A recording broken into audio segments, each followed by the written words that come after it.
Welcome to Dear Prudence. I'm your Prudence, Jenée Desmond-Harris. Today, we'll be offering readers advice about whether it's okay to reject holiday gifts, how to cope when participating in a charity turkey giveaway pisses you off, and what to do when your best friend won't read your book. Here to help me out are Kate, Spencer, and Doree Shafrir.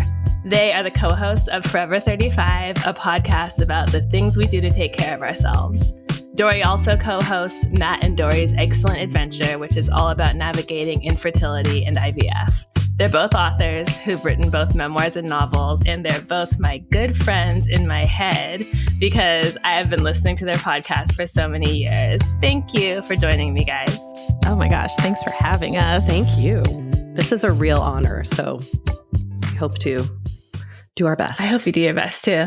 So before we get started, I'm going to ask each of you to give just one piece of unsolicited advice. Kate, we'll start with you. Sure. My advice is to always assume that whoever you are dealing with in your day-to-day life is having the worst day of their lives. So whenever I have an interaction that is, especially if it's upsetting or off-putting, I always try to remember that I do not necessarily know what the other person is going through, and to try to kind of mitigate my response and my big feelings with that in mind. And if you can't tell, I have 2 children, so this is probably a conversation that I have a lot with them also, but it is something that has really made a difference for me to kind of take a pause and consider what somebody else might be experiencing that I am not aware of, that they might be bringing to whatever interaction we are having. So smart. It's not always personal. Yeah. And I'm sure that lets you be more patient and understanding with other people, and also stops you from feeling offended and upset and like the world is against you every day. Yes, I think you nailed it on all levels, right? And it just reminds me to be also just a bit more empathetic to the experience of others when I am, often in my head and just thinking about myself. Totally. Okay, Doree, what about you? Okay, my piece of unsolicited advice is that no is a complete sentence. And I think that people often feel the need to over-explain themselves when they are setting a boundary. And I think sometimes you can just set the boundary. Yeah. Like one of the questions we're talking about, I think that's going to come up and be really helpful, but I'll wait until we get to it. Okay, with that, Kate and Doree and I will dive into your questions after a short break.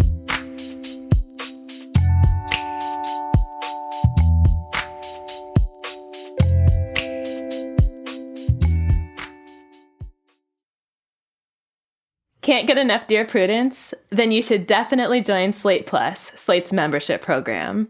You'll get to hear me answer an extra question every week just for members. With your subscription, you get ad-free listening across the Slate network and unlimited reading on the Slate site, including all Dear Prudence columns, past and present. Go to slate.com/Prudie Plus to sign up. It's just $15 for your first 3 months. Again, that's slate.com/Prudie Plus. This podcast is brought to you by Progressive Insurance. Hey, listeners, whether you love true crime or comedies, celebrity interviews, news, or even motivational speakers, you call the shots on what's in your podcast queue, right? And guess what? Now you can call the shots on your auto insurance, too. Enter the Name Your Price tool from Progressive. The Name Your Price tool puts you in charge of your auto insurance by working just the way it sounds. You tell Progressive how much you want to pay for car insurance, then they'll show you a variety of coverages that fit within your budget, giving you options. Now that's something you'll want to press play on. It's easy to start a quote, and you'll be able to choose the best option for you, fast. It's just one of the many ways you can save with Progressive Insurance. Quote today at Progressive.com to try the Name Your Price tool for yourself and join the over 29 million drivers who trust Progressive. Progressive Casualty Insurance Company and Affiliates. Price and coverage match limited by state law. Welcome back. You're listening to Dear Prudence, and I'm here with the co-hosts of Forever 35, Kate Spencer and Doree Shafrir. Let's get started with our first letter. It's titled, No Turkey.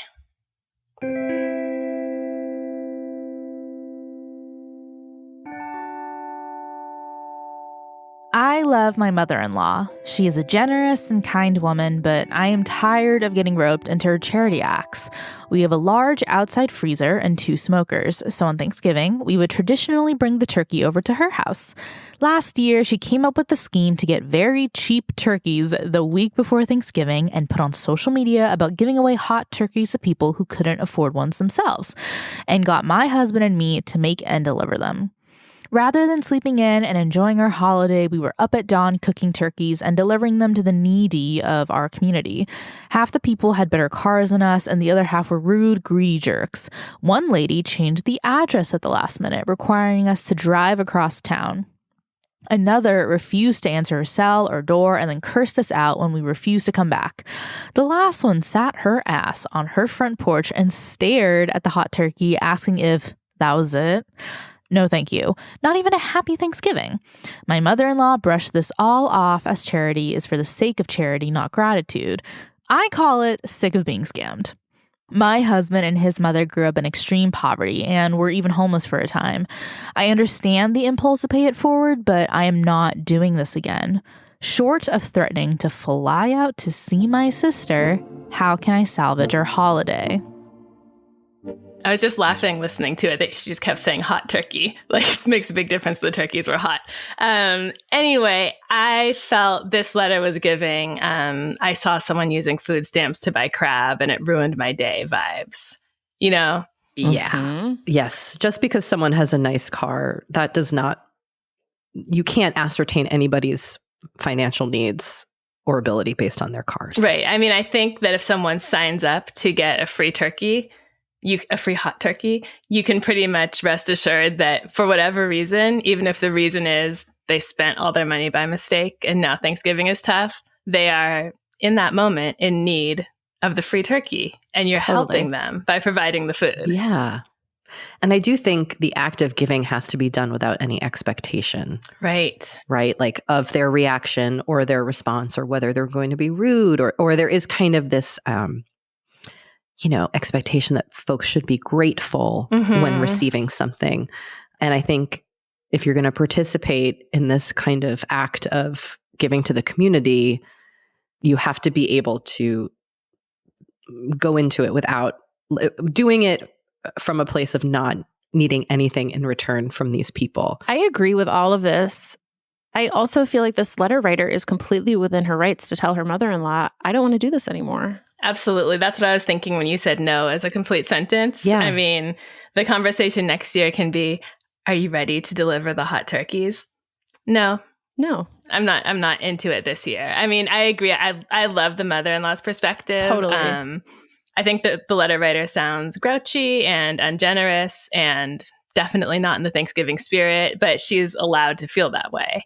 I think it would be better. I mean, if I had to choose, it would be nice if everyone had Kate's perspective that, charity is for the sake of charity, not for the reaction, not for the thanks, but we have to deal in reality. The letter writer does not have that perspective, and they do not want to do this.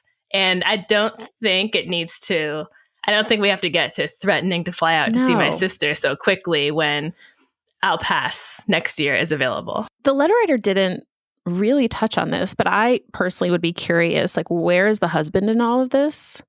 Like, is the husband pressuring the letter writer to do this? What is the husband's relationship with the mother-in-law? Will the husband be disappointed if the letter writer is like, pass? I don't know, just like another dynamic at play that is not really touched on here. Oh, I also wonder, it sounds like part of the frustration is the kind of perhaps disorganization of the process. And I wonder if there was a way to work together with the mother-in-law to find something that you can do on Thanksgiving that like honors her and maybe this person's husband's desire to give back, but isn't like just cooking turkeys in the driveway and handing, like there's so many organizations that I feel like are already have systems in place to support people around the year, but during the Thanksgiving season, that maybe you could, if you want to take this on, you could say, I don't want to do this turkey plan this year, but what about we do this that's already planned and we already know where the food is going to go and they're going to handle delivering it. There's so many options here that I feel like you could kind of come to a middle ground. Such a good idea. The mother-in-law is not required to start her own nonprofit. Totally. To give back. This is certainly not. Jenée, what you mentioned in the beginning about like the fixation on the hot turkey, I think is so apt. Like, why are they cooking them that morning? Right. Can't they cook them like a day or even 2 days ahead and people can reheat them? Like, or not cook them. Like, I feel like aren't typically turkeys given away cold or frozen, and then the recipient can cook them at their leisure? Yes. That seems easier and more practical. I think there are a lot of ways that this could be better. I will say it sounds like the letter writer just absolutely gets nothing out of helping others and won't be satisfied with anything that involves work and some inconvenience and not being enthusiastically thanked by every individual. And that's just not a realistic expectation. I was wondering if maybe they could, make the turkeys cold and do this the day before, so Thanksgiving isn't ruined. Or even, I don't know what their family arrangement is or who else is involved or what their traditions are, but could the letter writer stay home and get Thanksgiving dinner ready while husband and mom are running around town? It's not really my thing to deliver turkeys. It stresses me out. I don't like the interactions. You two go do that. And when you come in from the cold, I'll have the dinner ready. I like that. I like this. I think that could definitely work. But I do think that the conversation should be with the husband rather than the mom. Mm-hmm. That's just kind of my general rule about conflicts with in-laws. I think you want to go through the person who's related, if at all possible. Yes, Indeed. Strong agree. So letter writers, start there. And you're obviously angry and frustrated and irritated thinking about what happened last time. But you don't need to hop on a plane and see your sister. You don't need to make threats. There are like 3 or 4 different ways that you could do this differently. So make a few suggestions. Tell your husband how you feel. And I definitely don't think it has to be as bad as it was last year, but these people can still get their turkeys. Okay. Our next question is titled Unread Author. I finished writing my first book last year. It was years in the making, and I'm so proud of it. When I first finished it, I sent the manuscript to my best friend to read. Not only is she in the book, it's nonfiction, but the work is dedicated in part to her, and there's a heartfelt section about her in the acknowledgments. My friend is a huge reader. We met while we both worked in the publishing industry, and in the year since, I gave her the manuscript. She's read a lot of books, but not mine. The other day, I mentioned a story that I talked about in the first few pages, and she had no idea what I was referring to. I realized she hadn't even opened it. The book has become a very big deal in my life recently. It got picked up by a major publisher a few months ago, and I've shed many tears for my friend about how much it means to me. I know it might be petty or silly, but realizing she never tried reading it hurts a ton. It's also making me reluctant to share this exciting time of my life with her because I feel as though she doesn't care. I brought this up gently the other night and said that I felt hurt and confused. She just said she's been busy and that she wants to read the book when she properly has time for it. We haven't talked about it since, and things feel weird between us. What should I do? Do I press the issue further or just accept that my friend isn't interested? So you have no idea how excited I was when I found this letter and knew you two were coming on the podcast. So you two are good friends who are both authors. One thing I love about your friendship, or at least what I perceive about your friendship from the podcast, is that I feel like you are so radically accepting of each other and empathetic toward each other. Neither one of you ever seems to be trying to change the other one or criticizing the other one. I love that for you, said sincerely. It's kind of a big part of your relationship. Thank you. So kind. That is really nice. That said, I have to know, I'll start with Doree. If you were in the letter writer's position, you wrote a book, it had a part about Kate in it, it was partially dedicated to her, it was sitting on her desk and she obviously had not read it, what would you do? So this is tough because I have written a memoir. Not only do I have, Forever 35, but I also have a podcast that's about a very personal thing in my life, infertility and IVF. And I had to very quickly come to terms with the fact that not everyone is going to listen to your podcast. Not everyone is going to read your book. Your your close friends.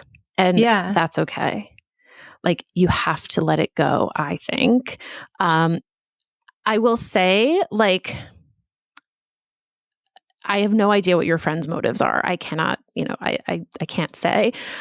I do think for some people, it makes them very uncomfortable to read about themselves. Even if it's in a very positive way, I could see your friend just feeling so overwhelmed, and she is probably also worried that she's not going to like it. And that if she reads it and she doesn't like it, what is she going to say to you? Oh, wow. I had not even thought about that. So interesting. I remember when my husband read my novel, he read it right before it came out. And, it had gone through many drafts and galleys and there were many opportunities for him to read it. He was not that I thought it would be bad, but I was afraid. I wouldn't be able to lie to you if I didn't like it. Oh my gosh. Yeah. So I was afraid to read it, but I like it. But he was really genuinely concerned about that. It wasn't just an excuse. Mm-hmm. So again, I have no idea if that's what's going on here, but I'm just saying it could be. And kind of Kate's unsolicited advice, you don't know what's going on with your friend. You don't know if all these thoughts are going through her mind. Just because she's read other books, doesn't mean she that it's kind of apples and oranges. And I think as a writer, you're going to have this experience a lot. I'm assuming you have more than one friend, and not all of your friends are going to read your book, and you have to be okay with that. It's so true. I mean, there's so much material out there to read, and especially when it comes to podcasts, you can only listen to so much. You only have so many hours in the day when you can have something in your ears. I can say this because I know this friend will not listen to this podcast, but I have a very close friend who I adore, who is always there for me. And she was actually giving me advice about something in my life recently and said, Carolyn Hax writes amazing advice at the Washington Post. She writes this advice column and she always ties it to a larger philosophy about relationships. And I really think you would benefit from it. And then she stopped and said, I know you write an advice column too. And whoa, there's this paywall. I don't know. I feel like I hit a paywall at Slate or something happened. Oh my gosh, I really need to read Prudie. And I love this woman. I know that she cares about me so much. And I know that she is unlikely to ever read what I write. And it's like Kate would say, not at all personal. So that makes a lot of sense to me. I do think when it's kind of your one book and you've handed it to someone and said, this is really special to me and you're in it, will you read it? It's a little bit tougher. I came up with a couple of excuses for the friend in my head. One was jealousy. So letter writer says they both work in publishing, which tells me it's possible that the friend has some literary aspirations of her own and maybe has not had the same level of success. So it could be triggering or painful to confront the fact that her friend has reached this milestone that she hasn't with writing a book. The other one, much weaker excuse, is just that she's not in the mood for that kind of reading. The way I am, I go down rabbit holes with genres and types of books, and they don't always line up with the person's book that was just published, who I kind of know. So I don't always read books when they first come out if I'm not in the mood. I wait until I'm craving that type of reading. So that's not as strong of an excuse, but it could be something that's going on. Anyway, Kate, I want to go to you. Oh, well, I just would say my memoir, which was my first book, is about grief and the death of my mom. And it's called The Dead Moms Club. And it's not always a light and fuzzy read. And I begrudge no one if they do not want to read it. We have such limited free time that I truly respect the individual's desire with what they want to do with that time. Would it mean a lot to me if if I had written a book and a friend was a part of it and mentioned in it and, in the acknowledgments, of course. And I totally validate this person's hurt feelings, but I really agree that it is not necessarily personal. It doesn't mean it doesn't feel that way. And I'm a big feelings person. I take every like sneeze personally. So I understand where this person, the letter writer, is coming from. I would suggest taking your friend at their word that they want to read the book when they have time for it. And I think if you get a copy of it, a galley, or even when it's published, send them a copy with a note saying, put a little bookmark or sticker on the pages that mention them and the acknowledgement, and just say you mean so much to me. I wanted you to see where you were in the book. Here you go. And that way, I think you can say very directly again why it would mean a lot for them to read it. But, we don't know what this book is about. And I think, like Doree said, it can be really this could be about a very sensitive or painful experience that might be challenging for somebody to relive. I see both sides, which I know is never the way to go, but I do see it. And I think, one, congratulations to the letter writer for getting picked up by a major publisher. And I also would give your friend opportunity to show up for you in other ways. Just because they aren't reading this, right? Let's judge them on the whole of how they show up as a friend and not just this one thing. Really great advice. I love that. And yeah, we can see both sides. We're not Judge Judy. We don't have to have someone win. I wish I was. If only. So the letter writer asks, do I press the issue further? I like Kate's gentle pressing further. I don't think that having another confrontation saying, I'm really upset that you haven't read the book, I can't believe it, is going to help. I also don't think just accept that my friend isn't interested is the right way to think about it.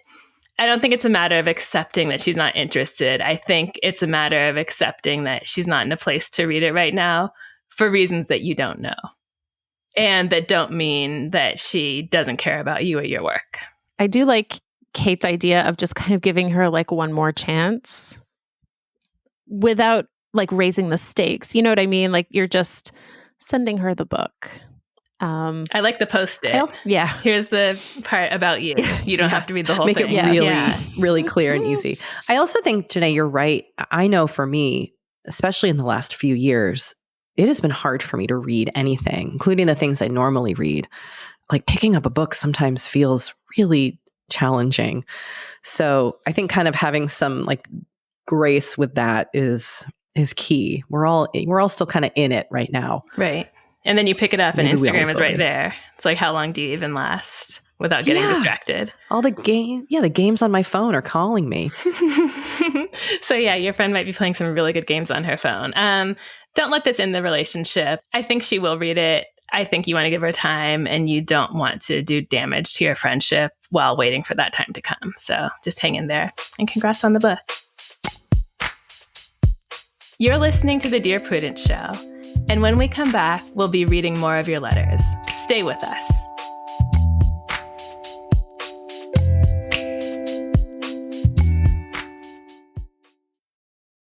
Meet Jeanette McCurdy. She's an author, a writer, and a big feeler. So much so that she's making a podcast all about her feelings. Jeanette's memoir, I'm Glad My Mom Died, welcomed the world into the story of Jeanette and all of the intense life experiences that molded her into the person she is today. But how does she manage all of the messy, hard feelings she's feeling right now? In each episode of Hard Feelings, her new podcast with Lemonada Media, she'll tell you all about it.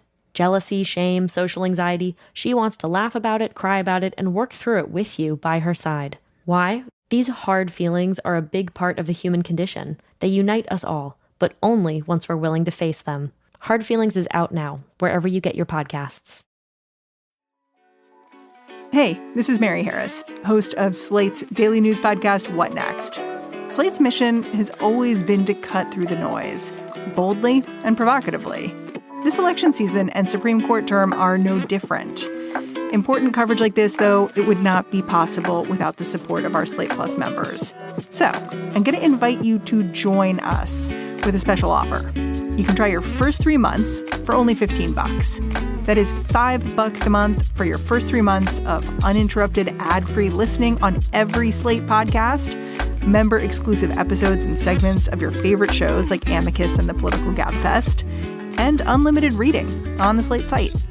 Best of all, you'll be supporting all of Slate's independent journalism and analysis as we make sense of the news like no one else can. Sign up for Slate Plus at slate.com/podcastsplus. Again, that is 3 months for only $15. So sign up now at slate.com/podcastplus. Welcome back to Dear Prudence. I'm here with the co-hosts of Forever 35, Kate and Doree, to answer your letters. The next one is titled, Seriously, No Thanks. It's approaching that time of year again, and I'm sure you're thrilled to get a gift-giving letter. Here goes. Generally, my friends and I don't exchange gifts for the holidays, birthdays, etc. We just do something nice as a group. However, one friend, Jen, buys me gifts every year, and they're often pretty generous. I'm not trying to sound like a Scrooge. I truly do appreciate it. But honestly, gift giving and receiving stresses me out. I have a limited budget, and I keep my gifts to my immediate family and my nieces and nephew. I don't want to have to stress about getting her a gift, not to mention she gets the gift from everyone, her husband and kids. Every year I say, please don't get me anything, and she does anyway. Last year she made a comment, just get gifts for my kids, when I yet again insisted she stop. And I adore her kids, but if I buy them gifts, I'll feel guilty I'm not getting gifts for all my other friends' kids. How do I make this stop? So, what I know from my inbox, especially around the holidays, is there are two kinds of people in the world. On the one hand, you have people who find gifts so meaningful and so important and such an essential part of building relationships and celebrating anything. And on the other hand, you have people who see gifts as a chore, an expense, an annoyance, a burden. And these two kinds of people are always good friends or related to each other. Often married to each other. Very often married to each other. Oh, that's hilarious. I do not know what this person should do. I don't know. Do you have ideas? I do. Okay. I have like a very strong reaction to this message. So here's what I would do. You have told this people not to get you anything, and they keep doing it. They are not going to stop. So, and you had the conversation, and this person said, well, get gifts for their kids. I don't think that this gift giver actually wants you to get gifts for their kids. They're just trying to keep the line of gift giving open because it means a lot for them to give you a gift. So what you have to do, letter writer, or at least were I in your shoes, you need to let this go. Don't stress about it. You don't have to get anybody gifts that you don't want to get gifts to. And you do not have to reciprocate with a gift. Like, I don't think gift giving is transactional for people who love to give gifts. All I would recommend you do is accept the gift, write this person a handwritten thank you note, and move on. And if you do not like the gift or you're not going to use it, re-gift it or donate it. The end. I think that makes so much sense. If this person loves gift giving, it's not because they're thinking, oh, I really, really hope I get that scented candle in return. No. It's because this is a part of their holiday season and it makes them feel good and they like getting out the wrapping paper under the Christmas tree or whatever. All of it. And it's their love language, right? Like, this is how this friend shows their love to you. You do not have to do it back. You do not have to then get their kids gifts in the same amount. You do what feels good for you. And just accept the gift and know that it's coming from like a place of love. I think that's what I think. That sounds hard, but entirely rational. I think that moment would be difficult where you're like, thank you so much. Yes, it is. Anyway. You're totally right. It creates an awkward moment. Yeah. You're right. That is fair. But, it's better than the awkward moment of having to go shopping for gifts that you don't want to buy and feeling resentful. It's a more authentic, awkward moment, right? Yes, that's a good point. I think that these two types of people have such a deep chasm of misunderstanding between them that it's really hard for one to empathize with the other. And so I just, I think, Kate, you're totally right. Like, this person just wants to give the gift, and the person, the letter writer, cannot even really understand that this act of giving the gift is what brings her friend joy. And then the gift giver truly cannot understand why someone wouldn't want to exchange gifts. Right. Like she just cannot grasp it. I wonder if there's a place for having a little self-led friendship couples therapy session about this, where you actually call out the dynamic that's happening, like we've just been talking about. So I think we're both very different on this. I understand gifts are so meaningful to you. They're not to me. It feels like a burden. It doesn't fit into my life or my budget. I want us to have a strong relationship. I don't want you to feel that your kids are neglected by me, but I also don't want to stop you from giving me a gift if it makes you happy. So how would it be if I just accepted your gift and didn't give you anything back? Would that be okay? Is there another way I could be there for you? Do you think our relationship evens out in the end in other ways because of our other dynamics? Is there a place for just really putting it all out there and talking about it? Yeah, maybe you have this conversation with her while you're taking her out to lunch. Yeah. Ooh. I don't know. Which could also be the gift that you get. Like if you feel like you can't, you have to stay in this gift giving cycle, you could say, I'd like to take you out to lunch for the holidays or whatever. You could kind of make it that. You don't have to go somewhere fancy. Or the old homemade coupon technique the kids used to use with their parents. This coupon, I would, babysit your kids for one night. They can have a sleepover if you want to get out. That's my gift to you. Write it on a little piece of construction paper. That's a really sweet idea. That's a fun idea to kind of think of a new way to do that for adult friends. This is Dear Prudence. We need to take a break, but when we come back, more letters from you and advice from us. Stay tuned.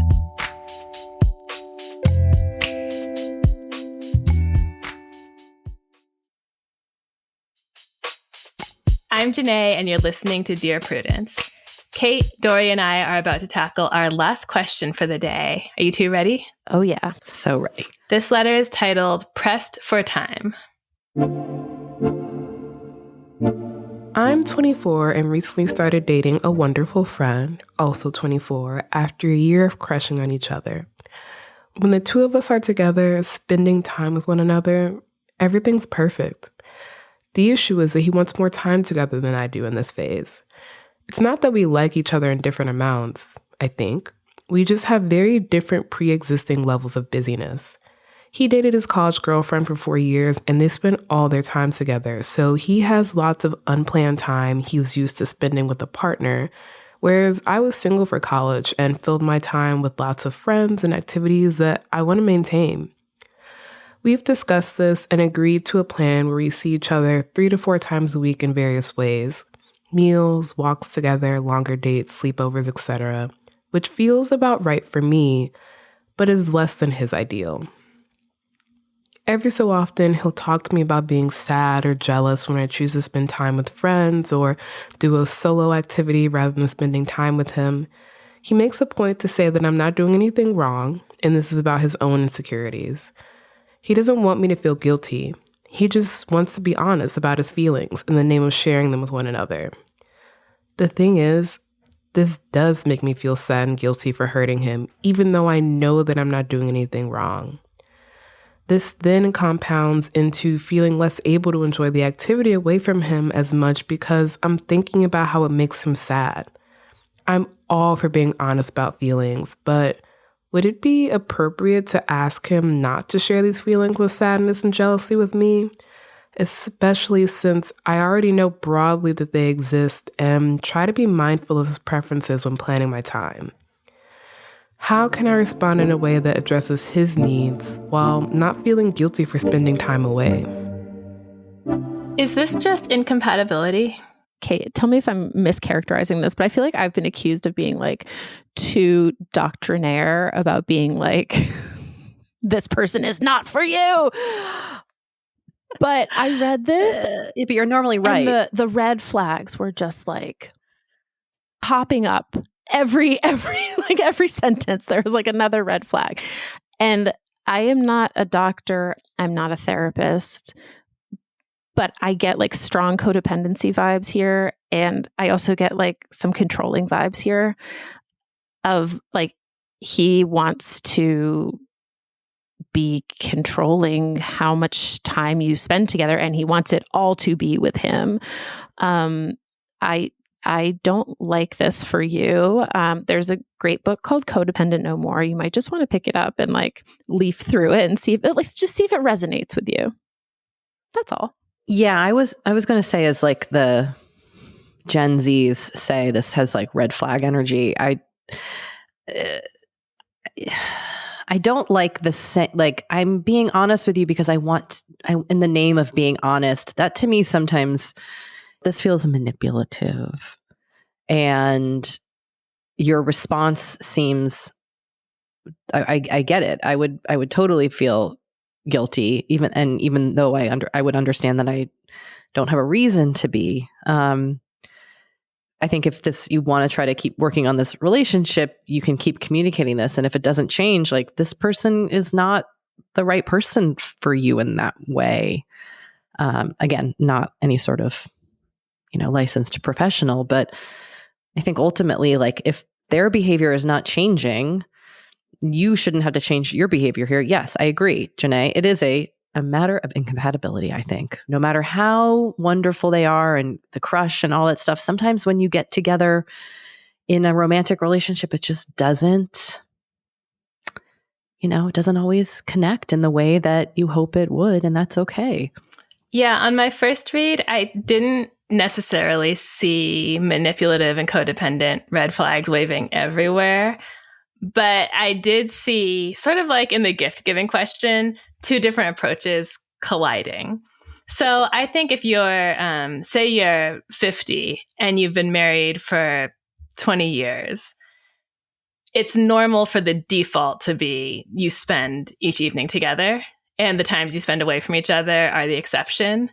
If you're 19 and you've been dating for 6 months, it's normal that you spend most of your time with your friends. Like, the default is doing your own thing and you make plans to hang out together. And 24 to me feels closer to that end where you should not be together every single day. You're still young. Your friends are super important to you. You're figuring out who you are. I like the letter writer's approach, but I think her boyfriend is already in the grown up, super serious, we're together every single day and night, unless otherwise stated and cleared with each other mode. And I don't think that's healthy. It's healthy if he finds someone else who's like that, right? If you want to be with your partner all the time, go for it and enjoy. But the way she's feeling stressed out, unable to enjoy her time with her friends, that's what really, really worries me about it. And let's give him some credit. Maybe he is just a clingy person who is an open book about his emotions. Maybe. Even if that's the case and he's the kindest, most gentle person in the world, you don't feel good in this relationship. And relationships are for making you feel better and making your life better. So I have to say, I think the letter writer is asking the wrong questions. I don't think telling him just to stop talking about how he feels is the right approach, Totally. right? Because that's just putting a Band-Aid on it. Yes. You already know. Yes. You already know that every time you're with your friends, he's sad. I don't think asking someone not to mention things anymore is ever really going to be the solution to conversations about a deeper relationship issue like this. Yeah, I think that's a really good point. And I do, assuming the best intentions of the other person, I do appreciate that he is just trying to share his feelings and be honest and isn't trying to create a situation, stewing in guilt. But I think both of you touching on like the age of this writer, 24 is like, you don't need to feel trapped in a relationship. You never. No one ever. Marriage for that. Let me start again. Yes, Doree. Nobody needs to feel trapped in a relationship. But I think like if this is totally okay if this is not what you want in a relationship right now, or ever. Yeah, I think letter writer, you said, I know I'm not doing anything wrong. And I think that is the very healthy part of you speaking up, and you need to listen to that part of you. And I think the question for him is not, can you stop talking about this? But can you be okay with this? Because if you can't be okay with it, then we might be be better off in relationships with other people. And he's going to have to, obviously he likes you very much. He wants to be around you 100% of the time. So he's either going to have to kind of mature or find a way to distract himself, or, get back on the apps. Those are all the questions we have for this week. It's been fun and hopefully helpful. Kate and Doree, thank you so much.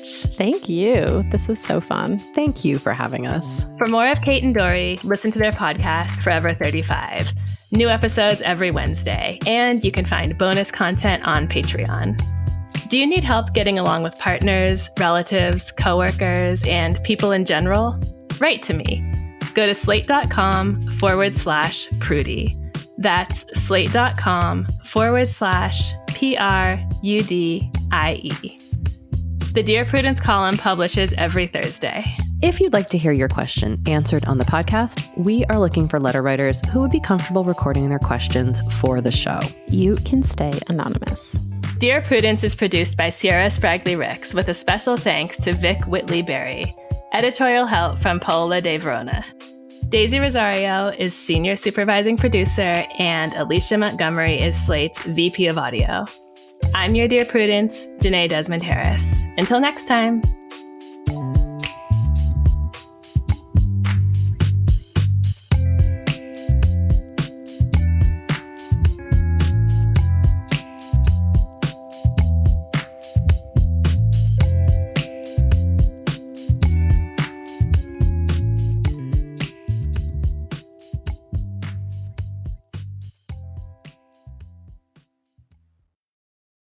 Meet Jenée McCurdy. She's an author, a writer, and a big feeler. So much so that she's making a podcast all about her feelings.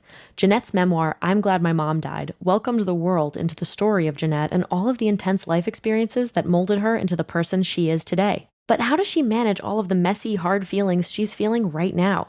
In each episode of Hard Feelings, her new podcast with Lemonada Media, she'll tell you all about it. Jealousy, shame, social anxiety. She wants to laugh about it, cry about it, and work through it with you by her side. Why? These hard feelings are a big part of the human condition. They unite us all, but only once we're willing to face them. Hard Feelings is out now, wherever you get your podcasts.